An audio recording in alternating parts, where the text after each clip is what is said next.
Good morning, Jan. Michael, good afternoon. How are you doing? I'm doing pretty well. Yeah, getting a Life, life is a mystery, yeah. and That's some wisdom from some '80s lyrics. Everyone must stand well, alone. no, it's code is a mystery. Mm. SQLite code. The mystery is still not solved. Oh no. No, but we went through a lot of hoops, and we found some strange things. Mm. You want to hear it? Yeah. Let's hear it. Yeah. So the first strange thing last time was in C, that number of threads that was limited. Mm-hmm. Now that was very easy. There is somewhere. Let me see. Oh no, that's the other code. There is a constant which is called. What is it? I thought I print. Oh yeah, in the beginning of the program I printed out. I was using this wait for multiple objects. Mm-hmm. And actually, there is a constant which is called maximum wait objects. And that one is by default 64. So if you wait for more than 64 threads, it will Oh. just run through. Oh. Okay. And so the program will stop, will terminate, and all the threads will be thrown away. Ah. So actually, you cannot just rename that or change that constant. It's immutable. Mm-hmm. But what you can do is make a thread that waits for other threads, and then another thread that waits Ah. for 64 other threads, and so on. So make a tree of waiting threads. Okay. That's one solution, which I didn't do because 64 for testing is more than enough. Yeah. Yeah. I didn't want to waste more time with that. But so there was nothing wrong with that. Okay. So Okay. Well, that that's sounds good. yeah. Then on the C# side, we had these tasks, which were the first 4 or 5 tasks were starting immediately. And then we saw that there was a delay in tasks starting. And apparently it has to do with some, because we started with run, so it were really threads, Mm-hmm. but it has to do with some thread pooling. So if you want not to be influenced by it, you just have to start your own threads yourself, which I did. And then, yeah, you can just run whatever number of threads. Okay. I didn't try 2000. Mm-hmm. I just limited to 60, and all of them will start immediately. So that mystery is also solved. Then I started adding tracing to both of them on the C code and on the C# code. Uh-huh. And also that works nice if you find out how to do it, because there is not a lot of documentation, but after a little bit trial and error and searching, and let me show you perhaps how that goes. Then take C# here, make the window a bit smaller, so otherwise it's not going to be readable. Like this, perhaps. Share the screen. Is it this one? Yeah, it's that one. Is that readable? It's starting to come in. It's a little bit fuzzy. Well, make it smaller and sharper. Yeah. Better like this? Yes. Yes, that's better. Okay.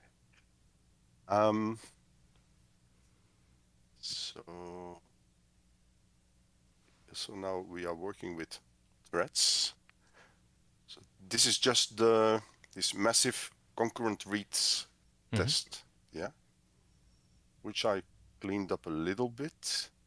So to wait for the threads, we have this barrier. We started with a maximum of 10 threads for the moment. Then here we have all these threads. And here we wait for them. The thread, what will the thread do? It will just start a new transaction, synchronous transaction in this case, which will just start with a sleep of 5 seconds and then do a select, just a count star, and write the result to the output of the test. So every transaction starts with started read thread, and it ends with ending, and then a little bit later the transaction will be stopped. But then the logging of the tracing, wait, where is it? I'm scrolling probably faster now than yeah. So when I make a connection, this is the constructor of the connection class. There I added this trace comment. So it's a SQLite comment, yeah, SQLite trace. It just needs, you have to activate it connection by connection. So that's why I'm activating it in the connection class. So it needs a copy of that database or connection. Then it needs a lambda expression, and then a third parameter, which I think was a parameter that you want to pass through that lambda expression. So what it is doing is just a global variable where it adds an elapsed time and also an ID, which is actually a kind of thread ID. It's the I parameter in the for loop that starts the threads. Right. Yes. So that I know which trace depends on which connection, because otherwise there is no way to see where it comes from. And if I run all of that, wait, let me see. Yeah, the massive. So the last one was 5 minutes past 1 this afternoon.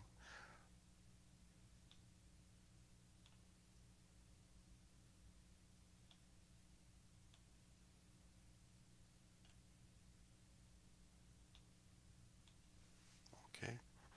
This time he does it in 10 seconds. So if you look at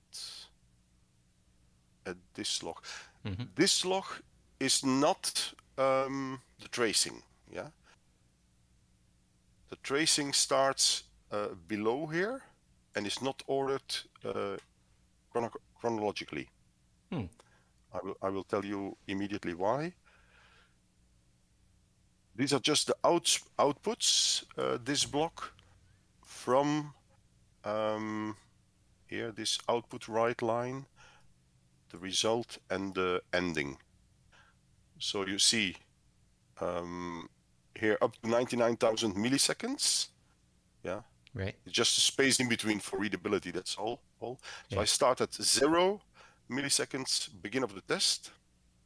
Then at 69 milliseconds, the I value, the counter value was 7. And I started a read thread, and that is the managed thread ID. Okay. Actually, it's Interesting. It's not necessary because we already have this I value. Okay. Yeah. But I wanted to be sure that there was always a correspondence. Yeah. To avoid that somewhere I made a bug, and that I was having the wrong result. So if there is 7 here, there should be 28. 7 here. Yeah, no, that's the Well, that one result. isn't Here's rounded out, 7, 28. Yep. Yeah. So we see he started with 7, then he started with 8, and so on. Then after 5 seconds, yeah, you see 5 seconds, 82 milliseconds, we get the first results back because we have this 5,000 milliseconds waiting time. So he read 10 records, and that's correct. He's ending these threads. He's reading some more. He's ending. He's starting some of.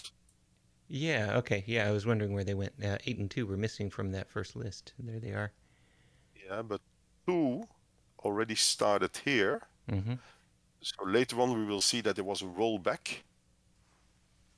So a failure. Yeah. But okay, in the end, he gets through. And so the whole test was only taking about 10 seconds this time. Okay. Yeah, because it waited the 5 seconds before it even tried the database operation, and so the rollback replayed that 5-second wait. So yeah, 10-second total runtime. Yeah. Sometimes you will see that it takes about 15, 16 seconds because he does a second rollback. And every time it adds 5 seconds. And here we have the output of the tracing.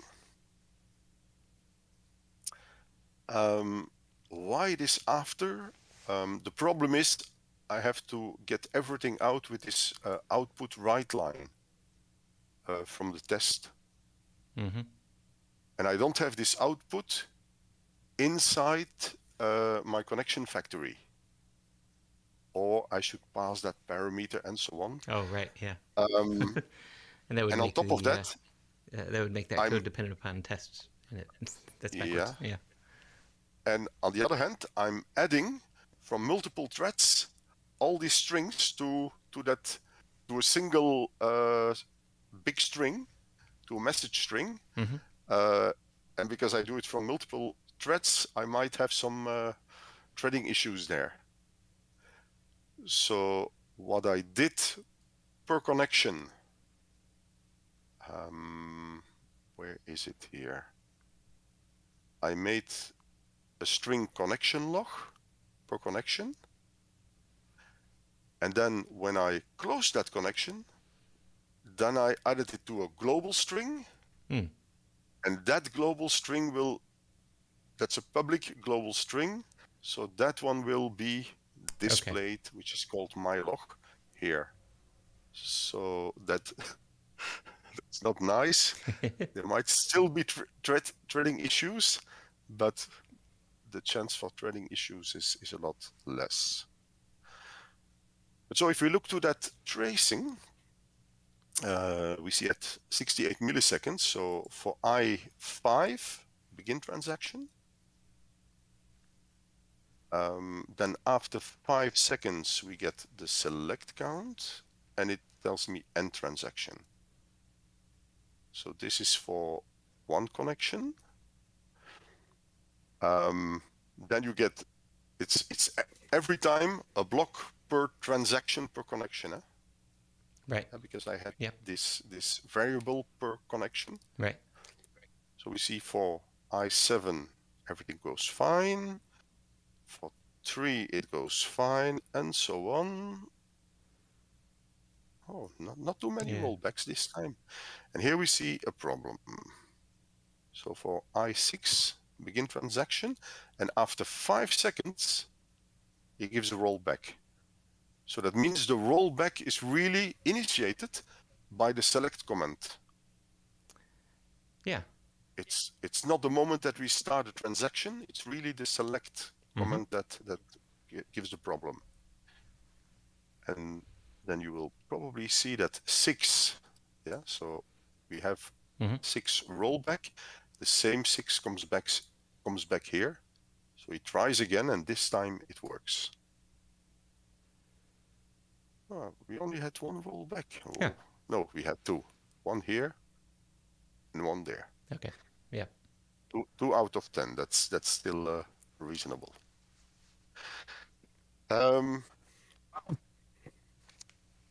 Okay, so there So is some internal data structure management that's causing a rollback, even though the by the letter of the the promise of what it's doing, you it should can't not really be. say why it should roll back. Yeah. But then the next step, I made the tracing work also in the C example. And so there it was running fine. And very exceptionally, I got also a rollback. But that's really exceptional. Now, that's something that's mentioned in the documentation. Very exceptionally, you might have a rollback for whatever reason. They probably don't know. They saw that you have a rollback, well, but it's very exceptional.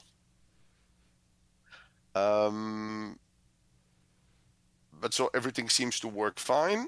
And then I started thinking, perhaps I'm using a different SQLite version, or a version which has been compiled differently, because there are a lot of compile options for SQLite.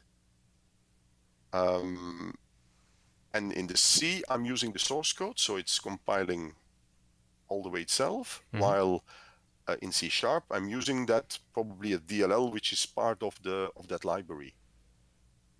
So Right. I copied the compiled executable, the trace program that I wrote, which has SQLite inside, from my virtual machine where I do that to my machine where I'm running this C#.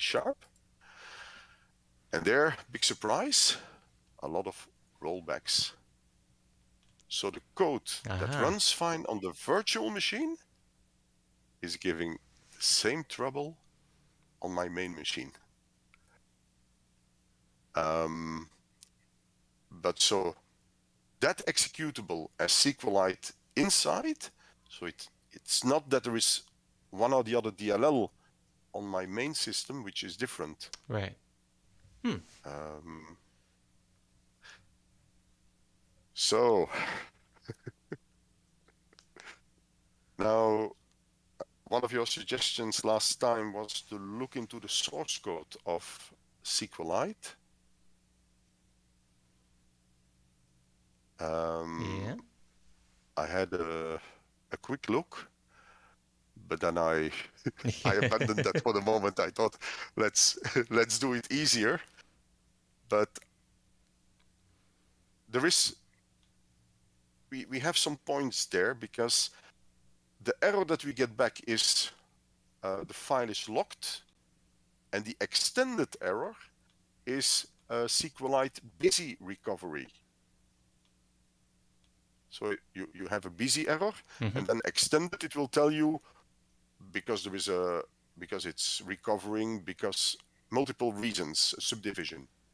And it's always this busy recovery. And that, I find that very, very strange. It looks like you have a database which is either damaged, either a transaction that was not completed, but a transaction in writing. So imagine you're writing to your database, you have a power failure. First time you restart the program, because SQLite does not have its own process. It's part of your program process. Right. So it needs to wait until the first time you write or read from the database to have the occasion to discover that there is a WAL file. Right. And it has to recover the database because the last transaction failed. Yeah. But we don't have power failures. We are not writing to the database. I'm even not creating the database in the test anymore. I use a pre-created database. So I find it very strange that we have this busy recovery. I was a couple of hours ago, I was looking again into the source code of SQLite. and that busy recovery flag is only appearing 2 or 3 times. So it's quite limited. I might even be able in Visual Studio to step through the code, to put a breakpoint there. But that's something 5 minutes missing. Yeah. Probably a whole week missing, Yeah. but We're so close, just 5 minutes. no. But let me. Yeah, I could speculate. I could make up stories about why that might be the case, but I don't think I don't think I have any evidence. But yeah, things are more complicated than they seem, and yeah, this database in particular was optimized over many iterations, many years. So they might be taking some, making some decisions that are more optimistic, and then they discovered that there was a problem, and then in order to recover from that problem, okay, let's roll back that transaction. Let's let's fix this file, and then try again, as opposed to taking the the safe approach. Yeah, but it could. Yeah, but since we are not writing, because according to the documentation, on some systems they do have problems in locking the files, in writing safely. It's always a compromise between performance and safety. Yeah. And so for some operating systems, they have more fail-safe settings.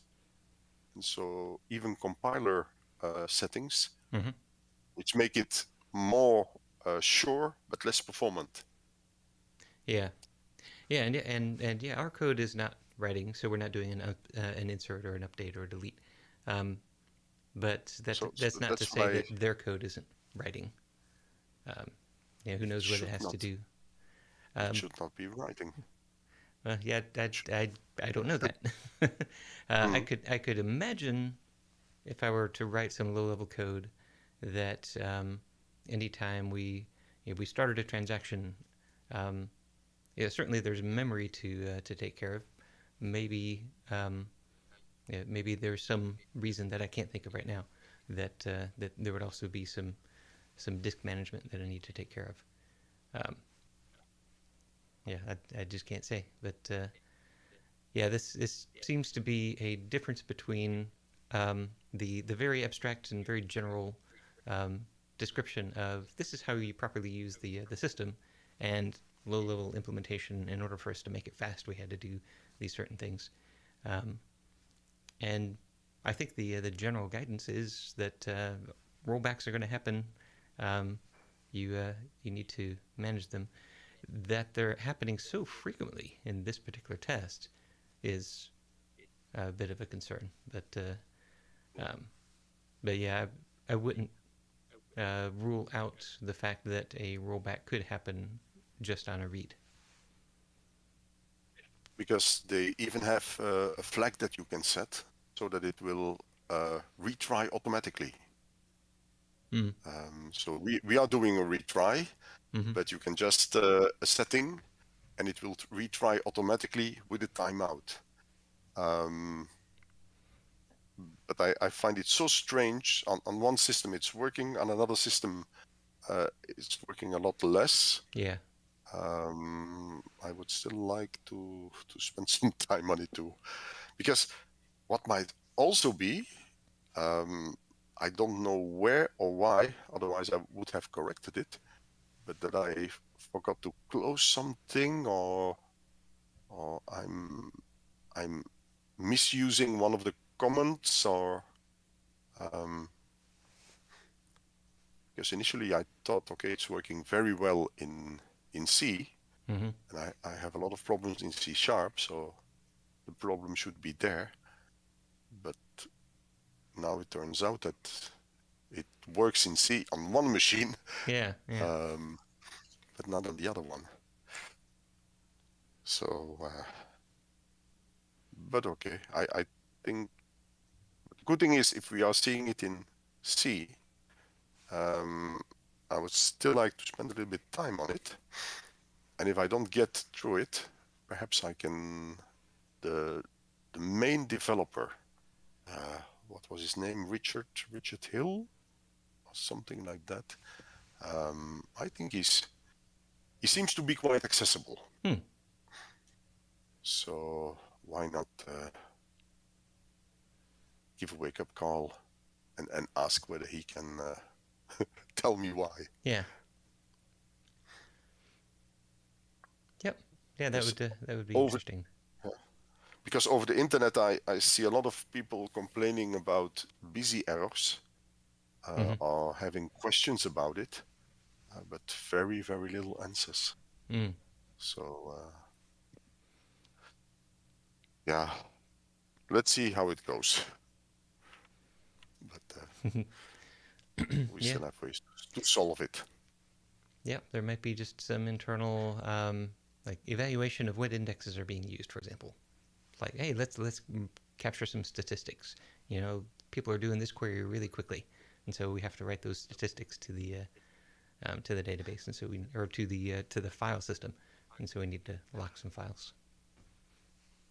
Yeah, that. But why do we see it then on one machine and not on the other one? Yeah, that would. Yeah. Again, so I'm making up a story on top of a story, but the story that I can make up is that the disk latency is just different on the virtual machine versus the real one. Maybe the virtual machine is doing some additional write caching, and so if it fails, it's going to lose data, but it's telling the application that it's finished writing before it actually is. Yeah. Now, if that's the way it works, well, then we just do a retry, and we are sure not to lose any data. Yeah. But I'm still not convinced that it is supposed to work that way, especially since it's a database that has been used millions of times. Yeah. And it seems to be one of the most well-tested programs. So there might still be something wrong in my code. Yeah. Let's find out. Yeah, and I think if certainly for the purposes of using SQLite on the client, I think we are. This test is stressing SQLite much more than a single user client would be stressing it. But using SQLite on the server, this is not a large amount of stress. So is it normal for a server to roll back and retry very frequently? Here we're seeing 2 in just 60 transactions. That's a pretty high percentage. But sometimes we have a lot more. Let's see.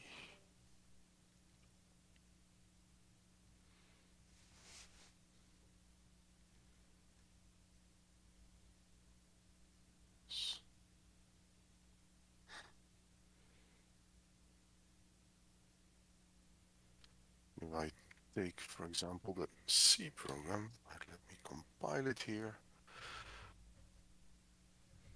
So here is again to 16.2 seconds. Let's see. It's having a rollback here. 1, 2, 3, 4, 5. Yeah. Why is it keep? Oh. Yeah, that's a pretty high rate. Yeah, no, I'm on the virtual machine. I was compiling the trace test, and he gave me a lot of errors here, but I had the SQLite C open. Yeah, of course, that one is giving errors. Let's see if I run that one, whether it's working. Yeah. let's copy that over. That's working. Copy that executable over. Copy, paste, and then run this one. Now, if with transaction catches an exception, what is it doing with that information? Does it end up in a log? At this moment, no, because with the tasks, it was sent upwards. But now with the threads, it stays in the thread. But I did log it at a certain moment. Wait.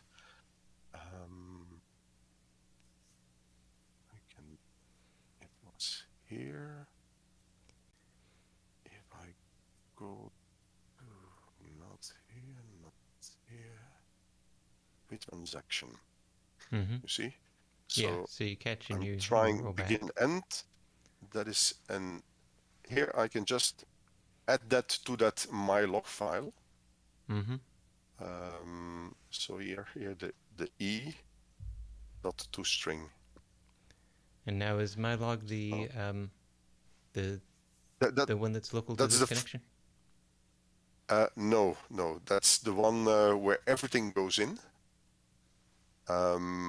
So it will be added in between, but you have the same ID number here, which is passed through. Is actually this one.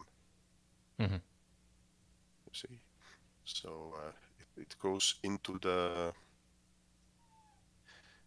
Lambda expression. So let's run it and see what it gives. And there you get that busy recovery. Okay. Right, and so that's the real thing that we're looking at. Because at a certain moment I was wondering, why am I not seeing these error messages anymore? So it should, for example, here. So at 5 seconds for the thread 4. So they are not in chronological order here. Right. Let's make it bigger. So here. That's the one. Okay. Because 5 is just busy. So extended error, busy recovery, database is locked. But that's the standard error message. That's that 5. So that's the more detailed one. And it's always that one. Okay. Yeah, so I just wanted to be a little bit more explicit there. So when we do the select, we were skipping straight to, and then a rollback happens, and so yeah, you could interpret that as I did a select and then SQLite decided to roll back the transaction, and that's not right. It did a select. It threw this exception saying that the database is locked, and then we decided to roll back the transaction. Yeah. Just recompile the C code because I forgot to put some remarks before something that is not working yet. Up like this, then copy it again. Copy, paste that here. This machine. Now, if I run it, what is it doing? Then I can just show you the output of that thing.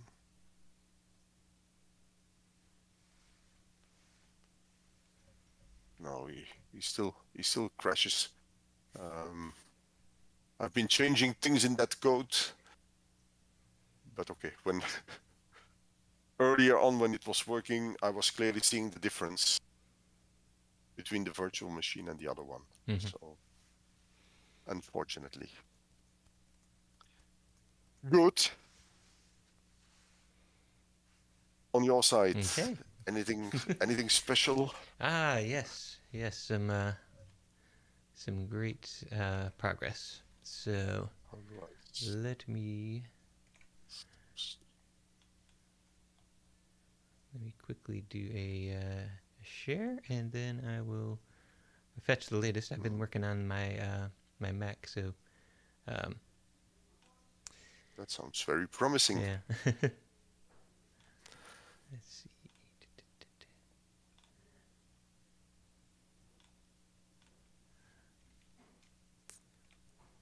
All right, there we go.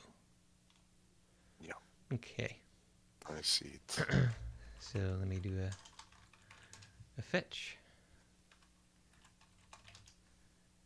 Yep. So optimize DB. So last time we spoke, big breaking change. I added types to the has function. So that caused me to go through all my ImprovingU code and add those types, so that as it builds a query, it knows the type at each of the interim steps. And that was necessary because the role is now part of the type. You've got your declaring type and then the role name, and that defines a role. So found some some other problems here, and then I decided to go ahead and take a stab at this, even though last time I said that in order for you to migrate from one database to another, just set up 2 instances and have the second one fall back to the first one, and so it'll query through and pull the data into its new database and build up that structure, which is still a very useful thing to do. But I decided that I might want to take the easy way out myself as the ImprovingU maintainer, but others might want to do that as well, should there actually be any others that are using the legacy database.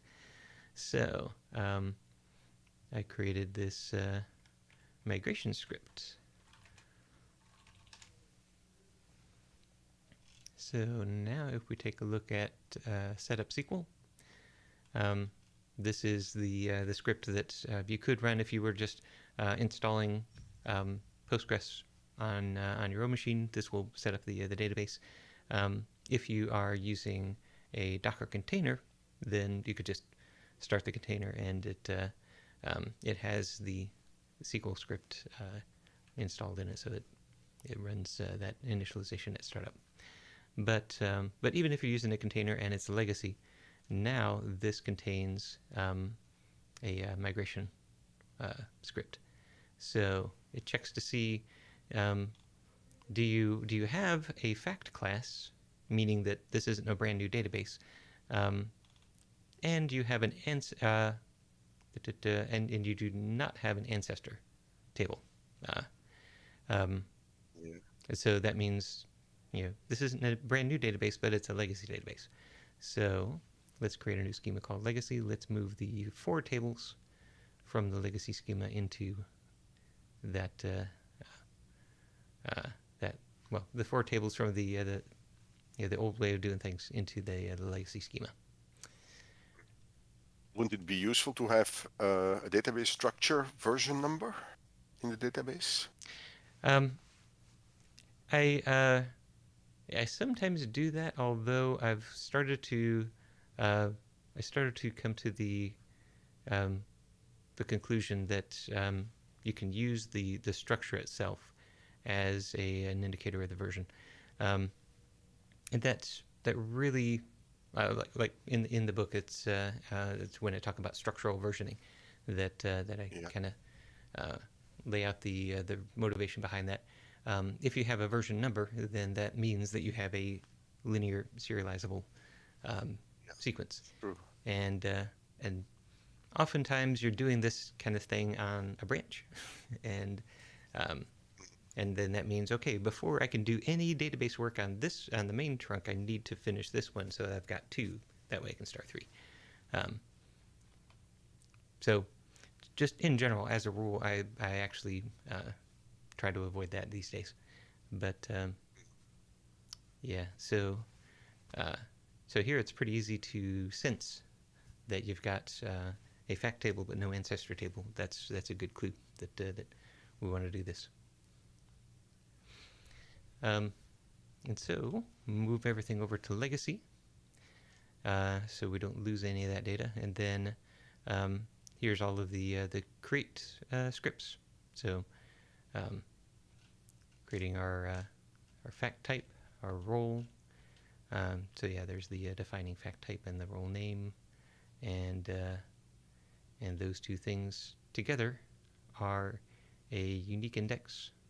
So that uniquely defines this role. But then you've got the role ID, and you can move forward and you can use that in the edge table. So you can say, yep, yeah, this fact is a successor, that one is a predecessor within that particular role. So the role ID kind of implies the successor's type, because it's got to be a role defined on that type. But anyway, sets up all those tables. There's the ancestor table, public key, signature, and so all of that is fact type stuff. So that's the fact graph. The user table is the first one that's in the and actually the only one that's in the key store. So this is still combined. This is still one script per combined database, but there are no relationships. So the user table can be completely broken out. Taken out, yeah. And in the next iteration will be. And then, so assuming that we had a legacy database, being over the data. Yeah, now that is in the legacy schema. The brand new database is here in public and ready to take on new data. So if we have a legacy fact table, then we just start working through these insert commands. So while I was testing this, because of this structure, it's a very idempotent style of writing the code. So it's basically, if you have the old structure in public, that means that you don't yet have legacy, and so moving over to legacy is safe. And then you won't have the old structure in public anymore. It'll build out the new structure, and so it won't run that a second time. But it will come into this block multiple times, because it's like, yep, there's still some legacy data over there. Let's head on in here. And then each one of these inserts, it's basically going to produce the data in the new structure, and then try to insert it into the public table. And because everything has a uniqueness constraint, it's going to run into a conflict on the second and subsequent times through here, and on conflict, just do nothing. So that means that every time you run this code, it will go through the whole database, not just the delta. Right. So yes. It's not something that you can loop continuously. Correct. You might do it every day during a month while the whole system is migrating, for example, while you have old users on the old database. And yeah, if you still want to use the old database in parallel with the new database, then I would say set up the multi-server system, because the old users are still going to have an old version of the server to talk to.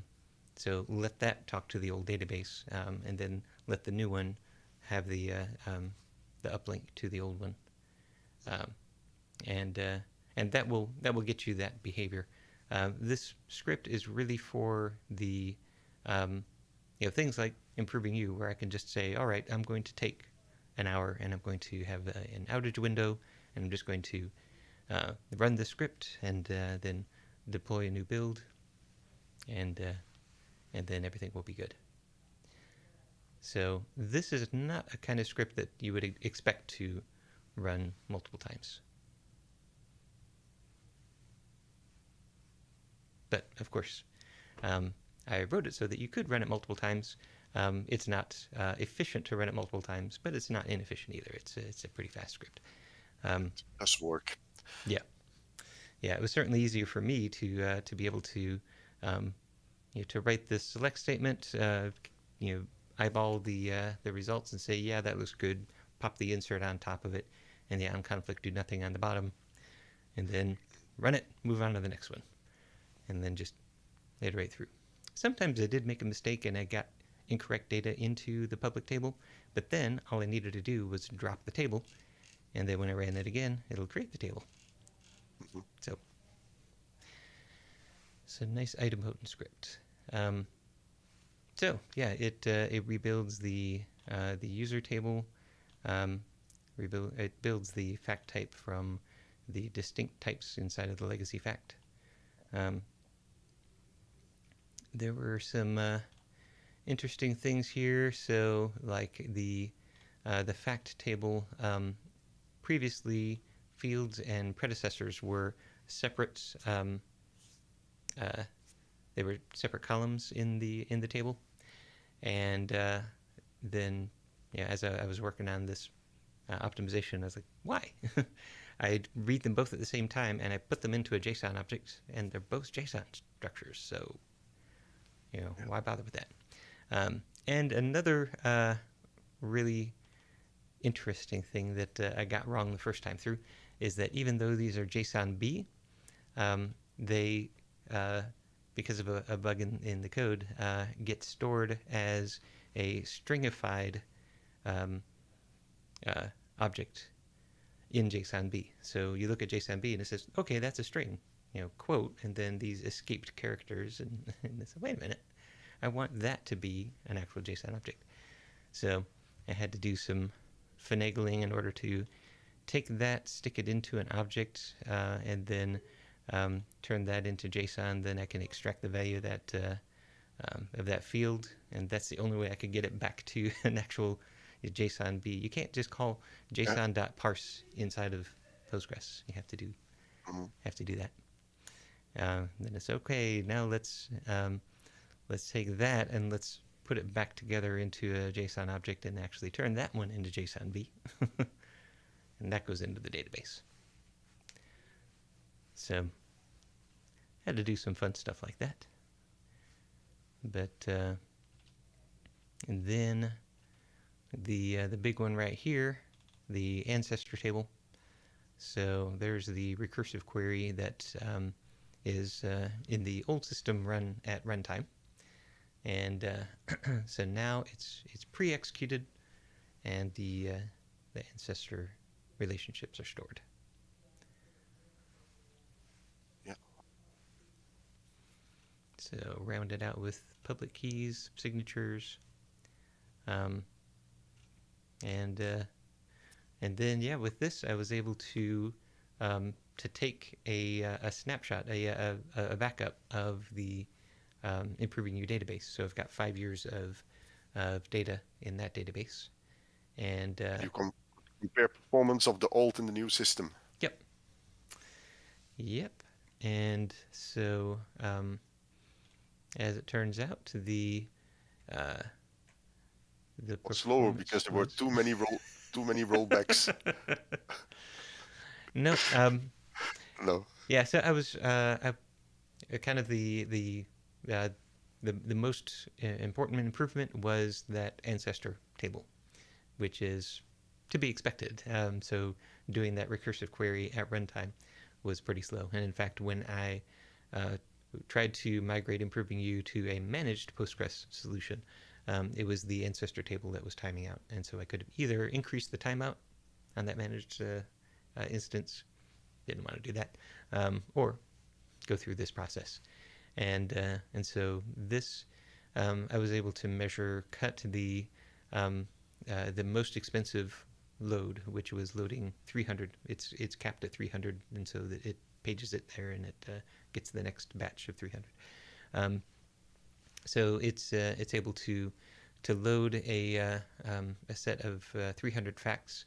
It used to be just measuring the database performance about 350 milliseconds, and it got it down to about 70 milliseconds. So that's nice.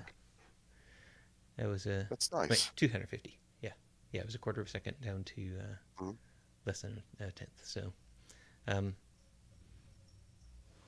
So yeah, that was a good improvement, and I think that is going to allow me to use a managed database for ImprovingU. That'll be easier to maintain, and will actually decrease our costs a little bit because we're running it on a virtual machine right now. And then with respect to the others, I saw a slight improvement in queries. So that was on the order of going from like 130 to just about 100. So very small improvement there. And so that I chalk up to doing integer joins rather than string joins. So I was expecting maybe a little bit more from that, and I thought string joins were much more expensive, but they're just a little bit more. And then the saves I thought would take more time, because now to save you do a lot more work. So you have to take apart all of the types and then turn those into the type IDs. Look up all the roles, turn those into role IDs. Then you insert the fact, the edges, and then you go back and you insert the ancestors. So you have to query the ancestors of all your predecessors, union those together, and then stick those ancestors back in for this new fact. So a lot of work happening there, but in fact, the saves took just about the same amount of time. There was no gain, no loss. So overall, the picture is completely positive. Yep. So yeah, that wasn't a very rigorous test. It was me with a couple of Docker images on my Mac laptop, and enjoying a nice beverage last night. Say, hey, let's try this out. But yeah, overall, I think that's taking it in a positive direction. And do you still see further possibilities for improving the database performance? Should this be No, because this is already 5 years of data? Mm-hmm. So no, I don't see the database as being the bottleneck at this point. Right now, it's the protocol. So the chattiness of the information. So if you open up the browser's network tab, you just see a whole bunch of individual queries. So I think moving from the linear pipeline to the nested pipeline, that's going to be able to take all of those individual queries, group them up into just one object, and say, here, run this whole thing, and then the server is going to be able to do something more efficient with that. So ImprovingU is a browser-based application? Yes. Okay. Yes, that's written in React. Mm. Well, It it was originally written in Knockout, and then started migrating it to React. Yeah. But that means if you have a native app, even that should not be an issue. Yes, yeah. The protocol would be the same for the native app. So yeah, I would expect that that improving that protocol will help on both sides. Yeah, but when you do a query, you will query your local database, and that will be a different step than the communication with the server. Yes, correct. Yeah, so the way that works, the The results of the query are not so much, hey, what are the facts that you get at the end of this pipeline? The results of the query are really the evidence. So these are all of the facts in the graph that were touched along the way, and it's just the hashes. So it's just the IDs, and then when you really need to load those into into memory or into your local database, so then you issue the load, and that goes against the ancestor table. So that does the transitive closure. And so that's why it's more efficient to give it a batch. So load these 300 because most of those 300 are going to have some common ancestors. So build me a graph that has these 300 things in it plus their ancestors. And so when you have a local store, which by the way is also true if you turn on IndexedDB. So you can have a local store in the browser. When you have a local store, then it still issues the same query. So it's like starting from this point, you're looking in all these down all these paths, run this query, give me back all the hashes. But then at that point, it's like, I already know about these. Oh, that's a new fact. I don't know about that one. So capture all the ones that you don't know about, batch those, say, here, load just these. And then you grab those facts and you stick them into your database. And when you stick them into your database, you also trigger the inverses. So it's like, hey, remember those results I delivered to you, Mr. Application? Here's some new results based on this new information that I just got from the server, and feed that up to the application. So yeah, the query doesn't really change, and the results of the query doesn't change even if you've got a local store. But what changes is the payload of load and the response. That looks good. Yep. Yep, and ultimately, even though this isn't in the protocol yet, ultimately the idea is that the query will also take a bookmark, and that will basically say, I have seen everything up to this particular point in your history. So whereas in general, history is not serial, it's not linear, for a particular machine, it is.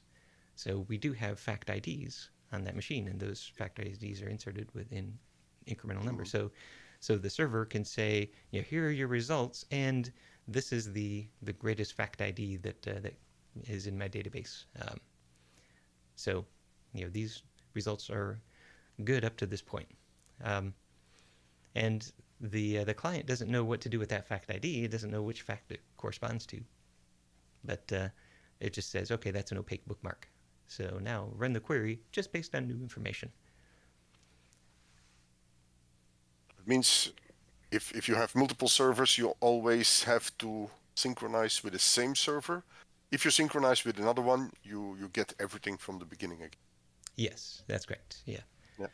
Yeah. So when I do get to that point, then it'll be the client is going to know the identity of the server that it talks to, and it will cache those bookmarks with that server identity. And server identity is not URL.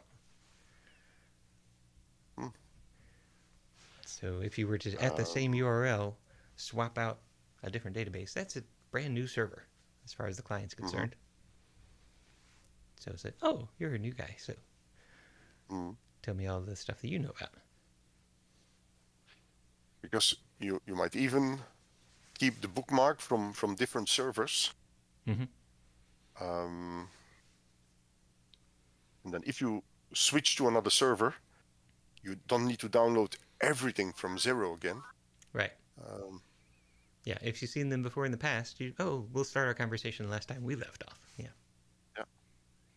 Then you might have some of these already from another server, but Yep. Yeah, but before the mobile app will communicate with the server, we still have some work to do. Yes. And still have to do some catching up. Yes, indeed. But okay. Let's see how I get through this database thing. And once that is solved, then start the next problem. Yep. Yep. So I'm going to put a nice little bow on the work that I've been doing, package that up, get that get that up on the website. Also, release a new package of Jinaga.JS. I think this one deserves a major version bump because you have to upgrade your database, and that's a. And there's also a breaking change in the code with the has edition. So yeah, I think major version bump, document how to migrate your database. Should there actually be anybody out there who's running this? I have no evidence that there is, and I can't imagine that it is just drop in easy enough to do it without actually talking to me and saying, "Hey, I ran into this problem." So yeah, that's going to be a problem. Yeah. Well, you will see. Release the code, and perhaps somebody will call you. Yeah. It's not working. Oh, I didn't know it was working before. You never know. But yep. the most important thing is not what was, but the thing what will be in the future. Yes. So there was still somebody on the. I didn't read it, but I saw some new messages on. Yeah. Yeah. So there was. Let me switch back to general real quick. And yeah, Flaneur09. Yeah, he was asking about historical modeling as a communication tool with stakeholders. And yeah, this has actually been something I've been thinking about a lot lately. Is I do appreciate event storming. I think that's a very useful activity, and I don't want to I don't want to give anybody the impression that that I think that a historical modeling workshop is a replacement for an event storming workshop. Yet, historical modeling is a good way to communicate with a stakeholder a very simple set of ideas. So you don't have to teach them about commands and queries and and aggregates and events and policies and all the other color stickies. You can just say there are decisions, and the decisions you make depend upon decisions that were made in the past. Let's document those decisions. Yeah. And so yeah, he was asking, well, do I teach somebody the math that's in the book in order to have a conversation? Do I start with these crazy graphs and teach them about transitive closure before they can do anything? Say no. Let's just start talking decisions. Let's draw the graph, and then the understanding of how the graph works is something that evolves as you're using it. Because it's quite natural. Yeah. And you don't need to debug all the code before you can talk to your customer. Yeah. Good. So I think go back to work. Yes, indeed. Yes, next indeed. week. Next week I will be there. You will be there as well. Yes, I will. Because the week after I'm not available. Okay. Next week I'm.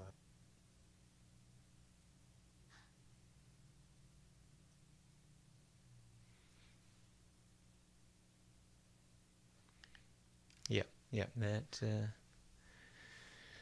That makes sense. So yeah, the week after, I will probably just get on the stream and if nobody shows up, just um, walk through some of the um, some of the stuff that I've been doing. Just kind of summarize um, the current state of Jinaga.JS. I can With still some see it examples. in delayed mode. Yeah. Okay, good. Michael, thank you very much. Thank you, Jan. And I hope to tell you next week that we have white smoke and that everything is working now. Let's Sounds see good. how it goes, but no promise. Okay. All right then. See you. Bye All right. bye. Bye.